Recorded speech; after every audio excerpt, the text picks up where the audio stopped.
지난주일 말씀에서 유아기 때는 어머니의 젖을 먹고 그 품에 있다가 젖을 떼고 나서는 어머니의 품을 떠나 궁정에서 생활한 모세에 대해서 이야기했습니다.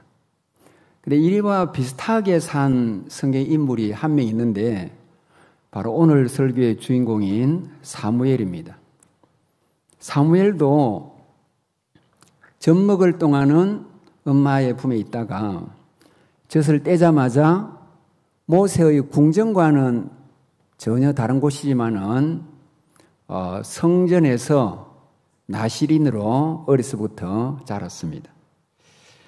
모세가 출애굽의 영도자였다면 사무엘은 가나안에 정착을 한 이후의 이스라엘의 지도자였습니다. 그는 그냥 이스라엘을 이끈 지도자만 아니라 마지막 사사였고 제사장 선지자였고 오늘식으로 말하면 국가의 최고 지도자였습니다. 여러분, 따라서 그 사무엘의 활동 무대는 전 이스라엘이 되겠지만 사실 그는 실로라는 지역에서 자라났고 거기서 소명을 받았습니다. 그러면 실로가 뭐냐? 성경에는 인명으로 실로가 나타나는 경우가 있는데 그것은 이 땅에 오실 메시아에 대한 신비한 명칭입니다. 그러나 오늘 우리가 말씀드리는 이 실로는 지명인데 이스라엘 중부의 한 산악지대에 있는 한 도시라고 할 수가 있습니다.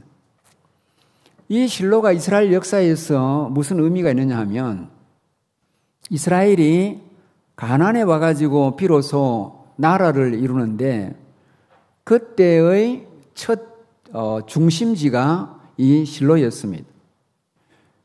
출애굽 이후에 시내 광야를 거치면서 이스라엘 민족의 중심에는 늘 하나님의 언약궤가 있었습니다. 그 언약궤는 다른 말로 법궤라고 하는데 우리 오래 신앙생활을 하신 분들은 아시겠지만 그 안에 뭐가 들어있냐 하면 세 가지가 들어있습니다. 첫째는 모세가 시내산에서 받은 십계명 두 돌판. 자, 그러니까 그것은 하나님의 말씀을 대표하는 것입니다. 두 번째로는 이스라엘이 광야에서 양식이 없어 힘들어할 때 우리 하나님께서 만나와 메추라기를 주셨는데 그 만나가 무엇인지를 우리는 모르지 않습니까?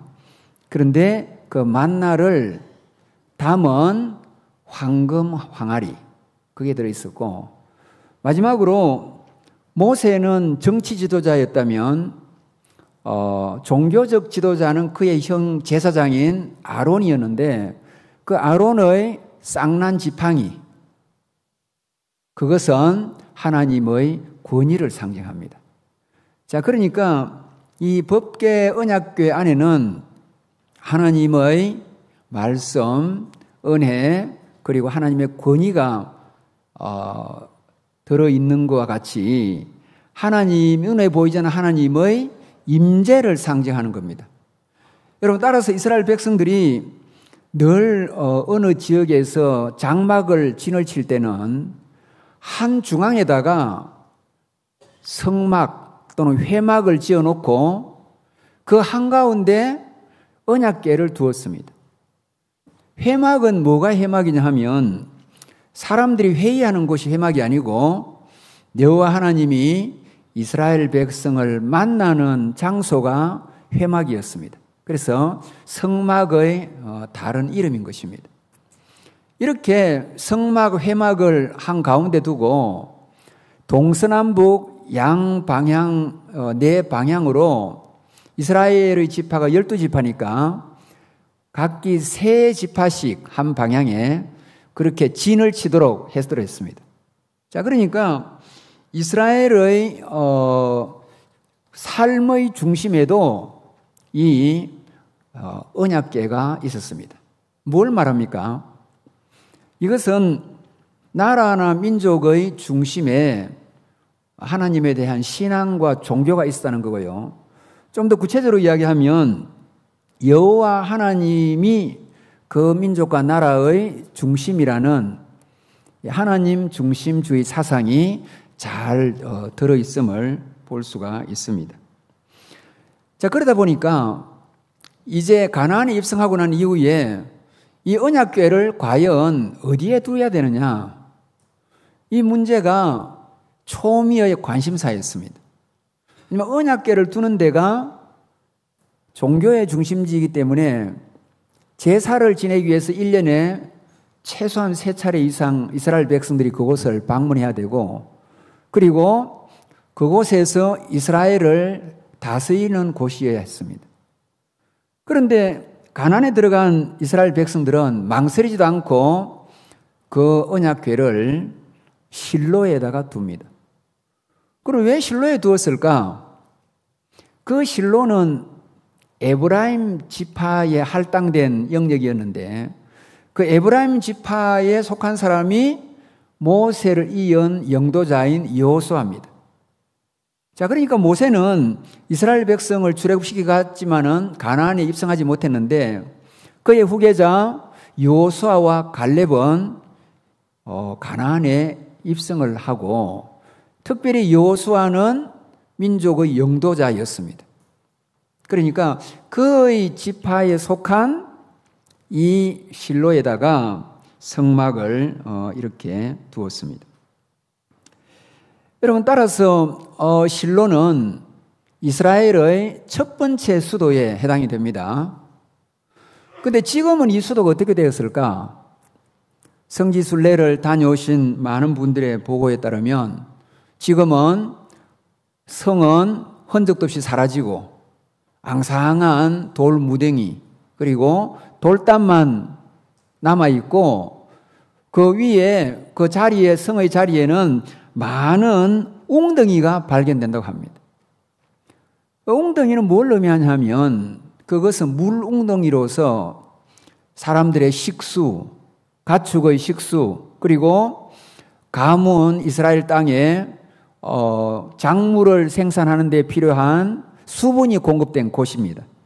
여러분, 따라서 우물이 많았다는 것은 그곳에 많은 사람들이 살았다는 것이고 또 번창했다는 것이고 경제적으로 활성화된 그런 도시였다는 겁니다. 그런데 어떻게 이런 첫 수도가 마치 조선시대 야은 길제의 시조처럼 잉그런 간데 없고 옛 집터에 남은 풀만 돋아나니 천년 왕업이 꿈과 같구나 라는 이렇게 되었을까? 왜 그렇게 실로가 역사의 뒤안길로 사라졌느냐 하면 그곳에서 언약궤를 지키면서 이렇게 영적인 지도를 하던 제사를 지내던 제사장들이 너무 부패를 해가지고 결국 하나님께서 외면했기 때문에 그렇습니다. 그때 당시에 이 실로를 이끌고 가고 있던 제사장이 엘리였고, 그리고 그를 이어서 홈리와 비느하스 두 사람이, 두 아들이 그걸 이어받고 있었습니다. 그런데 엘리 제사장은 나이가 많아짐으로써 영력도 쇠하해지고 또 영적인 분별력도 약해졌고, 그럼 두 아들은 어땠을까? 사무엘상 2장 12절에 한마디로 이렇게 말합니다.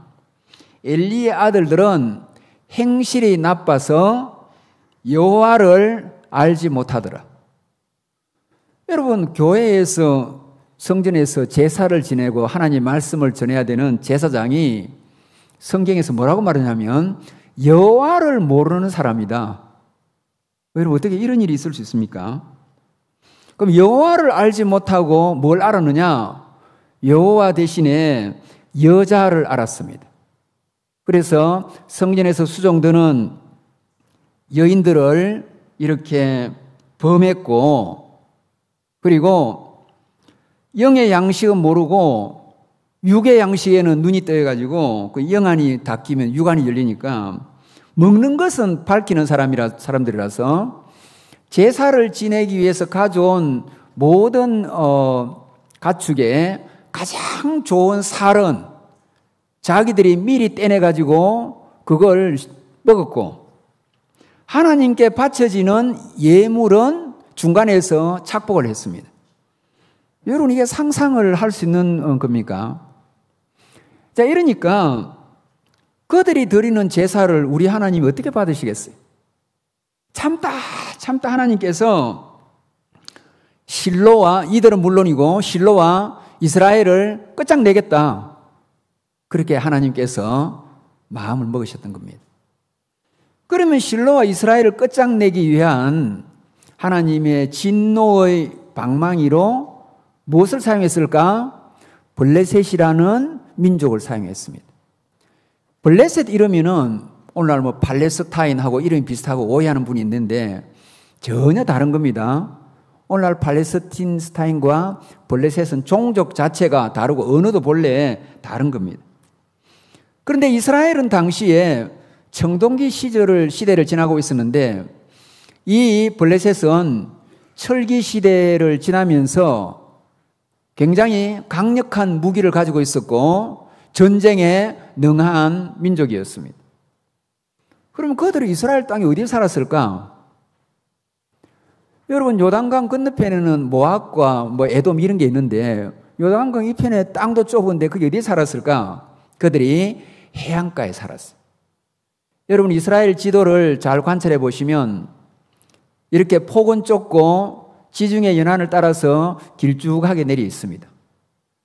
그러면 여러분, 당연하게 지중해 이야기가 나와야 되는데 여러분이 구약이나 신약을 다 보더라도 이스라엘과 지중해에 관련된 이야기가 거의 나오지 않습니다.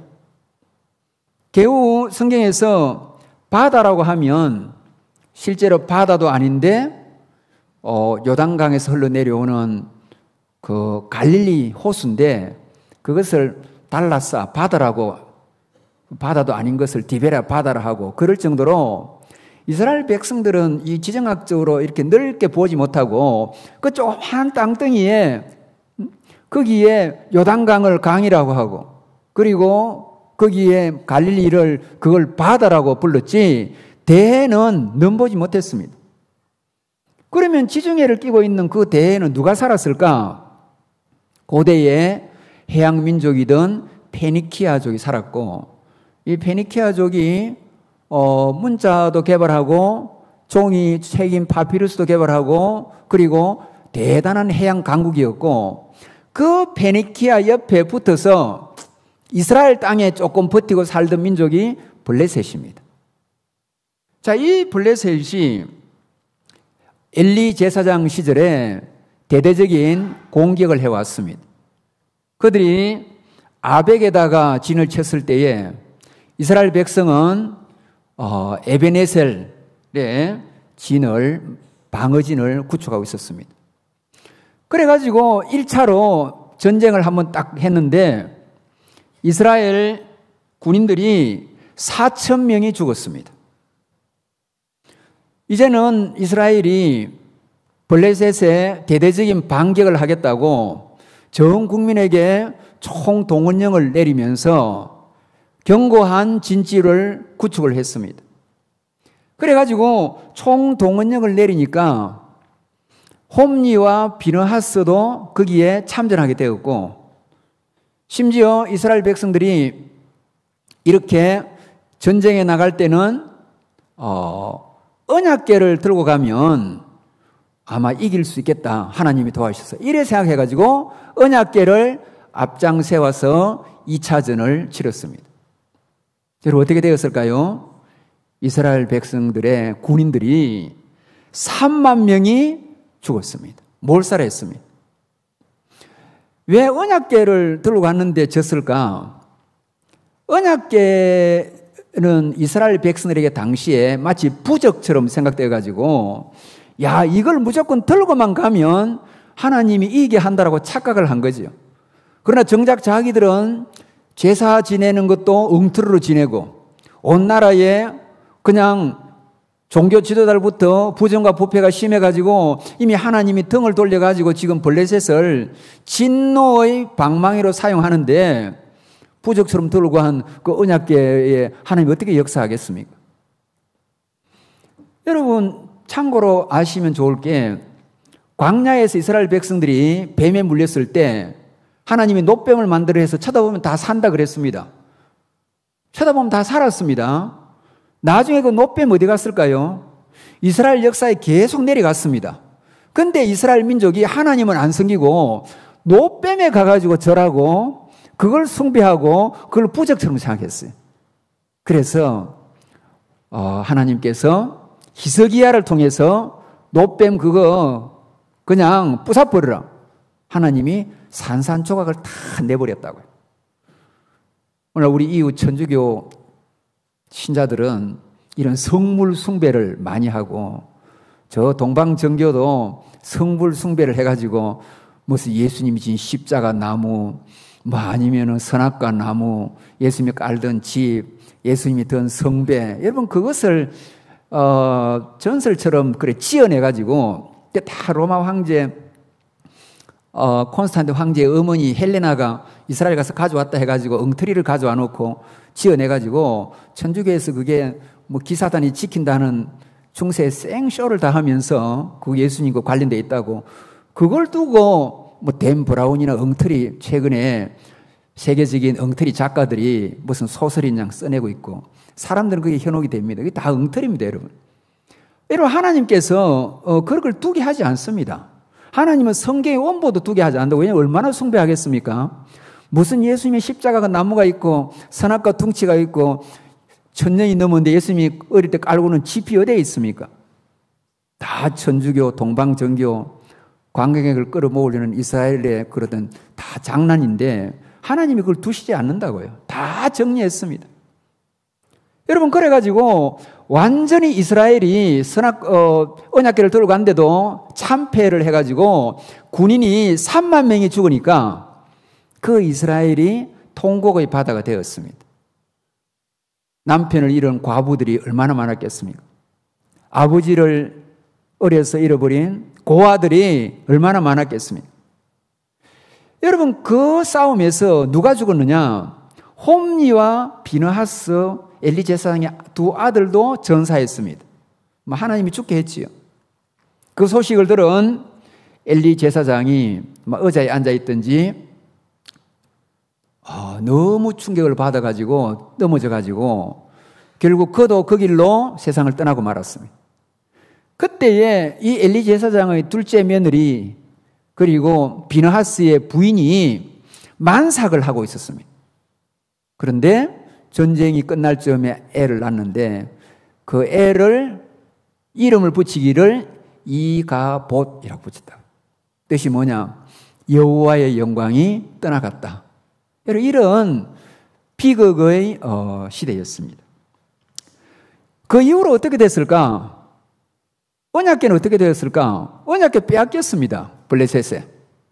그런데 이스라엘이 부적처럼 쓸 때는 하나님이 그냥 역사 안 하시고 가만히 계시다가 하나님도 모르는 이방인이 그걸 갖다가 그걸 완전히 붙들고 가버리니까 하나님께서 진노하셔가지고 언약궤를 놓아둔 도시는 전부 독종이 걸려가지고 사람들이 다 죽어나갔습니다. 그리고 블레셋이 놀래가지고 이 도시로 옮기고 저 도읍으로 옮기고 언약궤를 이리 보내고 저리 보내고 하는데 언약궤가 가는 곳마다 독종이 생겨가지고 블레셋 사람들이 다 죽어나가니까 이게 무서운 것인 줄 알고 7개월 만에 블레셋이 언약궤를 이스라엘로 되돌려 보냈다고요. 처음에 이스라엘에 왔을 때 기랏 여아림이 있었어요. 그러다가 사울을 지나고 2대 왕인 다윗이 왕이 될 때 다윗의 소원이 뭡니까? 성전 짓고 싶은 거, 언약궤를 가꾸고 싶은 거, 성전을 잘 지어가지고 언약궤를 그 안에 두고 싶어 하잖아요, 다윗이. 그런데 우리 하나님께서 언약궤 가져가는 것은 허락을 했는데 성전은 너의 피 묻은 손으로 짓기를 원하시지 않은 거죠. 그런데 다윗이 언약궤를 들고 예루살렘으로 가져갈 때에 왕이 얼마나 감격 기뻐했는지 막 다리를 드러내놓고 이렇게 얼씨구나 하고 춤을 추었어요. 근데 그의 본 부인이 사울의 딸 아닙니까? 공주 미리암이 보니까 자기 남편이 왕이 채통도 없이 다리 대놓고 온 백성들 보는데 춤을 추사니까 이 다윗의 하나님의 궤에 대한 그 영적인 열망을 따라오지 못하던 그 부인, 그냥 공주고 그냥 권력의 세력 속에 있었지만은 몰라놓으니까 다윗을 비웃었습니다. 그 길로 하나님께서 미리암에게 아이를 못 낳게 해버려가지고 미리암 계열로는 다윗의 후손이 안 내려가고 오히려 그가 회개해서 범했지만 회개한 밧세바의 사이에서 솔로몬이 내려간다고요. 여러분 그건 참 그렇게 되고, 여러분 이런 와중에 하나님께서 온 나라가 이렇게 초토화되고 전쟁의 상처가 정말 말발굽이 지나가고 언약궤까지 빼앗긴 이 비극의 상황에 우리 하나님께서 실로에서 엄밀한 히든 카드를 한 명 준비하고 있었는데 그 사람이 사무엘이라고요. 그러니까 사무엘은 앞에 제사장들과 달리 정말 깨끗한 사람이었고 하나님 앞에 열심히 기도한 그런 사람이었습니다. 그래서 사무엘이 지도자가 되자마자 젊어서 제일 먼저 한 게 무엇일까? 블레셋이 이번에는 게바라는 지역에 진을 쳤습니다. 이제 이스라엘을 끝낼 판입니다. 남자들은 많이 죽었고 일부 군인이 남아있어도 주로 여자와 노인들과 아이들밖에 없으니까 자 이제 이스라엘을 끝내기 절호의 기회다 해가지고 게바에 진을 치고 있을 때 바로 게바의 코앞에가 미스바가 있는데 그 코앞에 사무엘이 전 국민을 소집을 시켰습니다. 군인도 왔지만은 남자, 여자, 노인들, 여자들 그리고 아이들까지 다 불러서 뭐 했느냐? 회개 운동과 기도 운동을 했다고요. 하나님이 함께하면 이기는데 우리가 못 이기는 이유는 하나님이 우리를 징계하기 때문에 그런 거고 우리가 징계를 받는 이유는 우리 안에 죄가 있기 때문이니까 우리가 하나님 앞에 죄 회개하고 그리고 하나님께 매어 달리자. 그것이 미스바 부흥운동이고 기도운동입니다. 블레셋은 어떻게 바뀌었습니까? 하나님을 모르니까 온 이스라엘 백성이 바로 코앞에 운집하고 있으니까 여러분 이때야말로 이스라엘 전체를 단번에 끝장낼 수 있는 절호의 기회였습니다. 그래서 블레셋이 대대적인 공격을 하는데 그때는 우리 하나님이 사무엘의 기도를 듣고 있었습니다. 어떻게 하겠습니까? 갑자기 놀라운 우레가 나왔습니다. 우레가 뭐냐 하면 천둥 번개가 치고 이어서 나오는 큰 하늘의 소리인데 이게 뭐 얼마나 컸는지 모든 애굽 블레셋의 군인들이 혼비백산해버렸고 대오도 흩어져 버렸고 뭐 아군이 적군인지 분간이 안 될 정도로 정신도 혼미해질 정도로 하나님께서 그렇게 역사를 해버렸습니다. 그래서 이스라엘의 군인들이 그들을 공격을 해가지고 그날 대성을 했고 그래서 기념석을 세워가지고 이것을 에벤 에셀이라고 그렇게 갖다 붙인 것입니다. 여러분 사무엘은 물론이고 사무엘이 발굴해가지고 기름 부었던 다윗 왕도 이렇게 고백합니다. 여호와의 구원하심은 칼과 창에 있지 아니하고 칼과 창으로 하나님이 구원하는 거 아니다. 또 전쟁은 하나님께 속한 것인지. 여러분 이것을 다윗도 골리앗 앞에서 고백했고 그 영적인 멘토였던 사무엘도 하나님 앞에 이 신념으로 이스라엘을 이끌고 전쟁에 임한 것입니다. 여러분 이래서 정말 사무엘은 믿음의 사람이었고 기도의 사람이어서 우리가 저 신약에 히브리서 11장의 믿음장에 보면 믿음의 거대한 산맥들이 16분이 나오는데 그중에 가장 마지막으로 누구 이름을 거론하느냐? 히브리서는 사무엘을 거론하고 있습니다. 자, 이렇게 이런 사무엘을 통해서 우리가 뭘 배울 수 있는지 제가 요점만 세 가지로 말씀드리겠습니다. 첫 번째로 자녀를 위한 기도야말로 모든 믿음의 부모들의 필수 과제라는 점입니다. 본래 이 사무엘은 자기 아버지가 엘가나고 엄마가 한나인데 저 시골의 산에 살고 있었습니다. 그런데 당시에는 일부 닫혀져 있기 때문에 이 엘가나가 두 번째 부인 버닌나가 있었는데 버닌나는 이미 아들을 낳았습니다. 그런데 자기가 아들 낳았다고 본래 부인이었던 한나를 멸시하고 깔보고 흉보고 은근하게 괴롭혔습니다. 그러니까 한나가 구약의 사라처럼 너무 마음이 상해가지고 가까운 이 실로의 성전에 와서 하나님 앞에 기도합니다. 하나님 아들을 달라고. 결국 하나님께서 이 한나의 기도를 들으셔서 사무엘을 주셨고 사무엘을 젖을 뗄 때까지만 품에 키우다가 집에서 키우다가 젖을 떼자마자 성전에 어려서 보냈고 아마 한 4살이나 이때 3살에 보냈겠죠. 보냈고 그때부터 한나는 기도를 멈춘 게 아니라 사무엘이 성장할 때까지 기도한 것이 아니라 자기가 하나님께 부름받기 전까지 그 사무엘을 위해서 열심히 기도했다고요. 여러분, 성경이나 역사상 모든 믿음의 사람들의 배후에는 상당수가 기도하는 어머니가 있었어요. 기도하는 아버지 이야기는 별로 안 나오고 보니까 본래 남자들은 기도를 본래 좀 잘 안 하는지 다 기도하는 어머니 이야기들.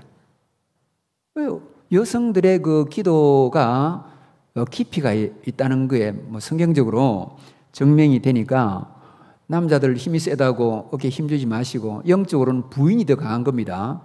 그래서 부인 앞에 좀 겸손하시고 그렇게 해야 되겠죠.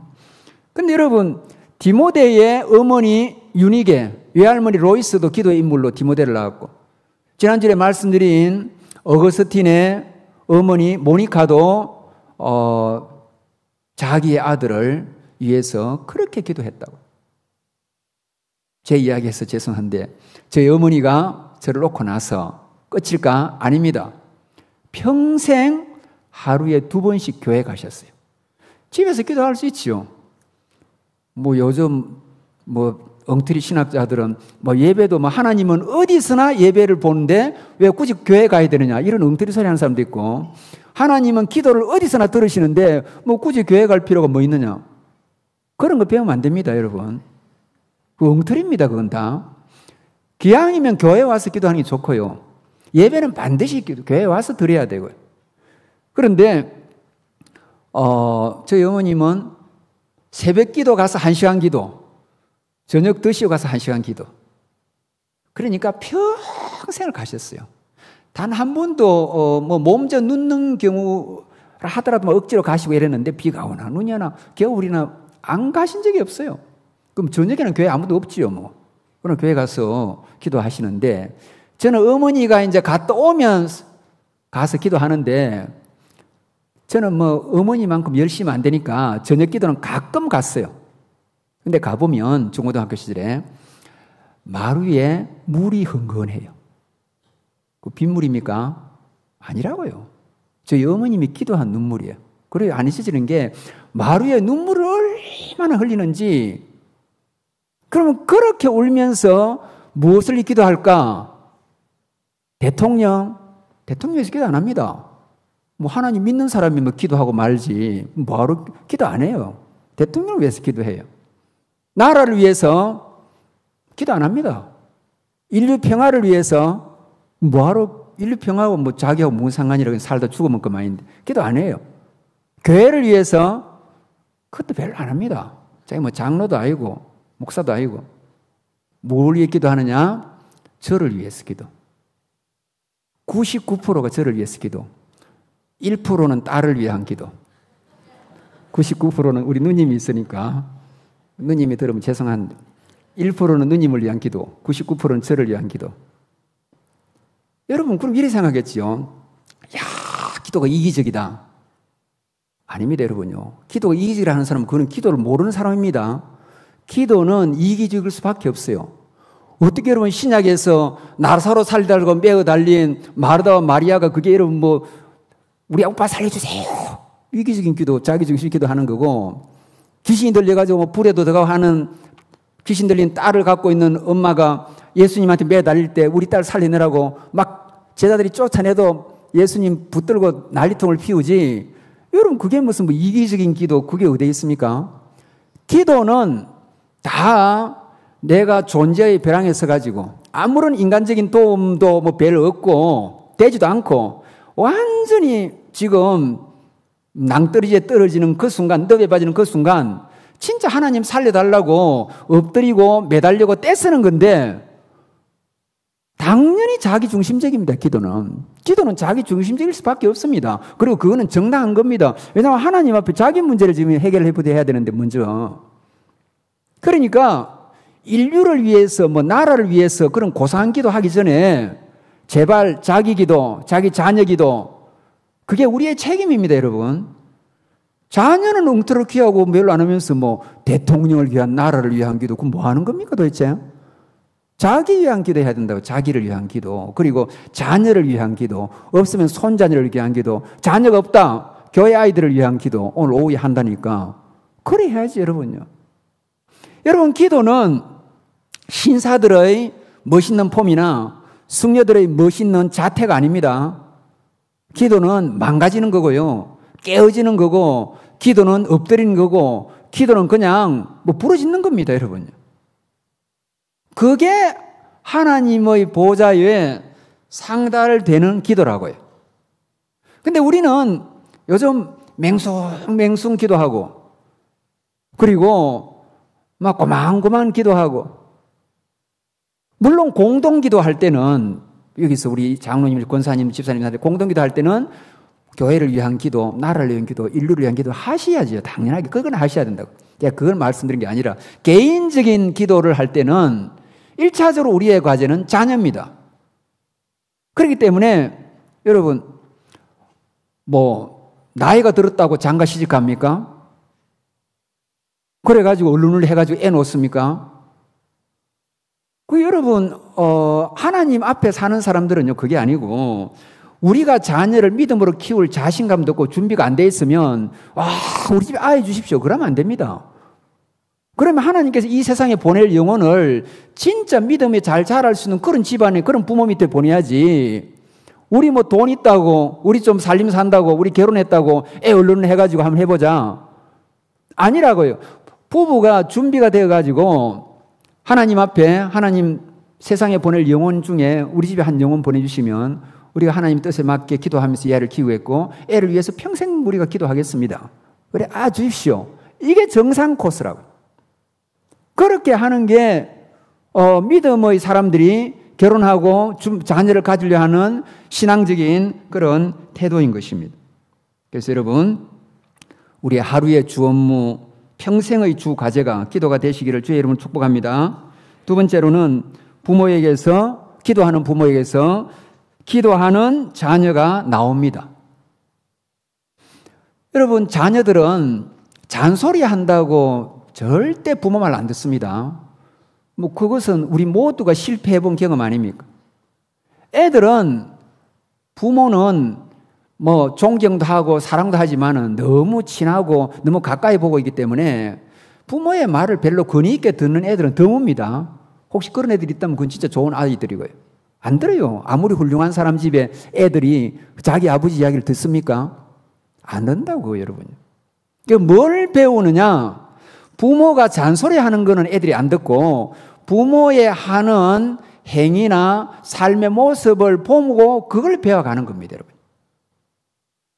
죄송합니다만은 우리 성산교회에는 그런 권사님, 지사님 없겠지만 어느 여자분이 돈 있다고 한번 외출을 하려고 하면 뭐 이 화장 고쳤다가 저 화장 했다가 이 머리 했다가 저 머리 했다가 이 옷 입었다가 저 옷 입었다가 뭐 1시간씩 생쇼로 그냥 단장을 하는데 시간 다 보내고, 살랑살랑 나와가지고는 고급 핸드백 들고 고급 신발 신고 멋진 고급 옷 입고 오늘은 신세에 갔다가 내일은 옆에 롯데 갔다가 그 다음에는 저 위에 아울렛 갔다가 그러면서 명품 시계, 고급 가전, 그리고 여기에 비싼 식사, 뭐 몇만 원씩 하는 비싼 식사 가서 멋지게 한번 근사하게 하고, 그 집 애가 뭐 배우겠습니까?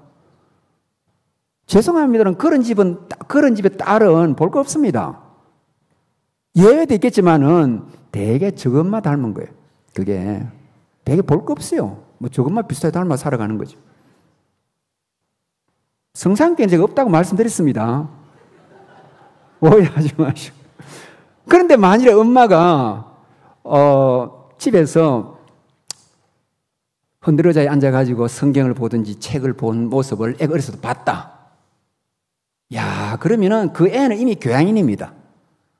엄마가 뭐 돈은 없고 별 사는 건 넘게 않지만은 늘 쇼팽의 피아노나 베토벤의 곡을 탁 들고 좋은 꽃병도 없어요. 그냥 물병 먹은데 위에다가 야생화를 하나 딱 꼽아놨다. 그거는 여러분 문화적으로 그거는 최고입니다. 번들이한 뭐 소파에 화려한 가구에 큰 테레비에 번들이야 해봤자 그 애가 뭐 배우겠으면 거기서 보는 게 늘 그건데 뭐. 그러면 걔들은 앞으로도 물질주의적 사고를 가지게 될 거고요. 그런 집의 여자애들은 돈 많은 집 사람을 찾으려고 난리일 거예요 아마. 응? 어디 돈 많은 집이 없는가? 우리 아버지 부모처럼 저리 살고 싶으니까.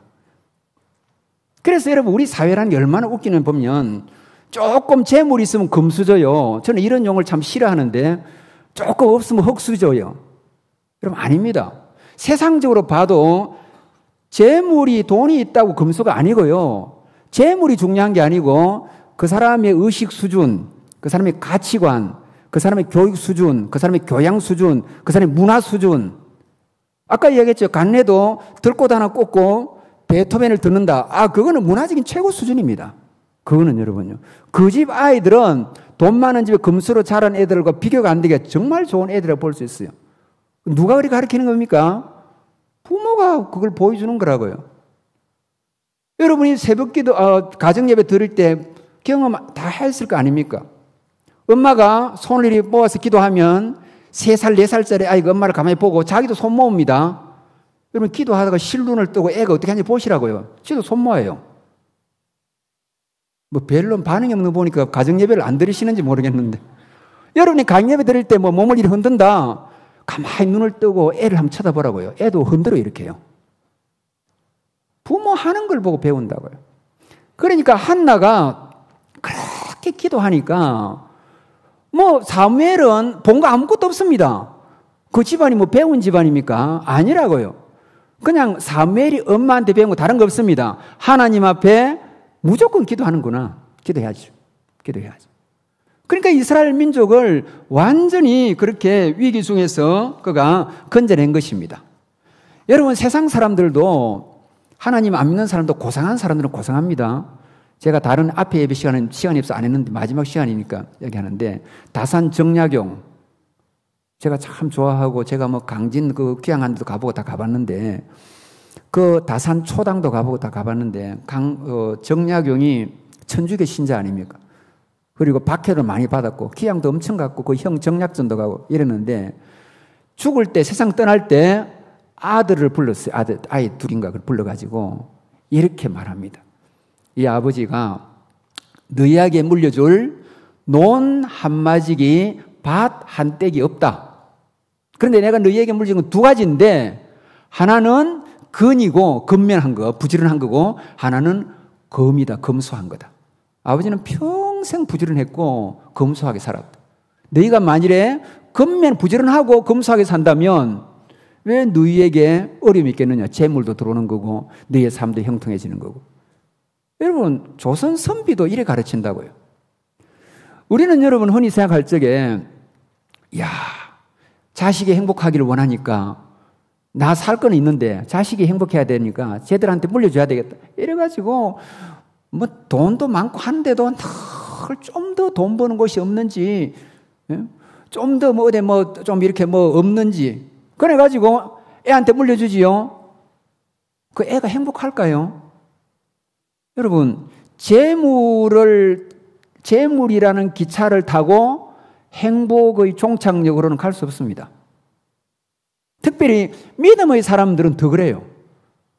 하나님이 뭐 그걸 쉽게 행복하게 할까요? 신앙은 잘 안 물려주면서. 그러니까 신앙의 세계에서는 다시 한번 용어를 쓰면 신앙과 기도는 별로 안 하고 안 물려주면서 본인이 이렇게 그냥 재산만 물려주려고 한다. 그건 영적인 흙수저입니다. 최고의 유산이 뭐냐? 신앙의 유산을 물려주는 거예요. 그러면 여러분, 신앙의 유산을 물려주려면 어떻게 하면 되겠습니까? 우리가 그런 유산을 많이 갖추고 있어야 돼요. 사실은요. 그러니까 물질의 기차를 타고 행복의 종착역으로는 갈 수 없지만 신앙의 열차, 기도의 기차, 헌신의 버스를 타고는 100% 행복의 열차로 간다고요. 그리고 걔들이 부모에게 더 잘하고 하나님한테 더 바르게 살고 잘해요. 여러분들이 대기업에서 돈을 그렇게 물려주면 저도 아는 몇 분이 있는데 자녀들 간에 사이가 서로 안 좋아요. 의의가 없어요. 서로가 돈 좀 더 가져가려고 형제 간에 의의가 사라지고 심지어 나중에 부모하고도 사이가 안 좋아져요. 그 자식이 행복해질 리가 없고 형제 간에 우애가 있을 리 없고 애들이 효도할 리가 없지요. 차라리 다다닥 붙어 자면서도 서로 인간적인 정이 들고 따뜻한 정이 든 친구들이 부모 서로 모시려고 하고 형제 간에 정이 생기지. 돈만 있고 큰 집에 살고 어릴 때부터 각방 쓰고 다 개인주의 싸늘하고 아이들이 물질만 배우고 세상에 뭐 재미만 배우고 이래가지고 하나 가는데 그게 그리스도인들의 자녀상은 아니잖아요. 우리는 일반 사람들하고 사는 방식이 달라야 됩니다. 자, 그럼 이제 제가 말씀의 결론을 바로 내립니다. 우리는 어떻게 해야 되느냐? 자녀에게 이렇게 기도하는 유산을 물려줘야 되는데 그러려면은 내가 재물을 자녀에게 물려주려면 재물이 좀 있어야 되잖아요. 그래야 물려주지 말든지 하지. 그러면 기도 유산을 물려줘야 된다. 그러면은 많이 기도의 축적된 풍부함이 있어야 돼요. 내가 애가 헌신되게 살게 한다. 부모가 교회나 성교나 헌신한 열매가 많이 있어야 아이들이 부모님을 통해서 그걸 배우잖아요, 그걸요. 아무리 가정의 위기가 와도 부모가 죽느니 사느니 방황하면 애도 방황합니다. 앞으로. 조금만 바람이 불어도 애가 갈등을 못 봐요. 어떤 위기가 와도 부모가, 우리가 이 위기를 하나님께 기도하고 하나님이 위기를 통해서 우리에게 가정해 주신 뜻이 있겠지. 흔들리지 말고 기도하자. 그러면 애가 그 아버지의 모습, 엄마의 모습을 보고 뭘 배우겠습니까? 인생의 최고의 교훈을 받는다고요. 저런 위기 때도 아버지, 엄마는 담대하게 하나님 의지하고 기도하고 나쁜 짓 하지 않고 정도로 걷고 옳게 사는구나. 애가 배우는 겁니다, 여러분요. 투기하는 거 배우고 나쁜 짓 하는 거 다 아이들이 배우게 되어 있어요. 그래서 우리가 오늘 저 시간에 사무엘과 한나의 모습 뭘 배울 수 있느냐? 자녀를 주신 것은 우리가 자녀의 영적 책임이 있습니다. 그 책임의 1번은 그를 참 그리스도인 되게 하는 거고 안 된 사람은 그리고 자녀를 위해 평생 기도하는 거예요. 그리고 두 번째로는 기도하는 자녀 어머니 부모에게서 기도하는 자녀가 나옵니다. 그리고 세 번째로는 우리가 물려줄 최고의 유산은 영적 유산인데 무엇보다 기도의 유산을 물려주자. 그런 우리 온 성산교회 성도님 되시기를 주의 이름으로 축복합니다.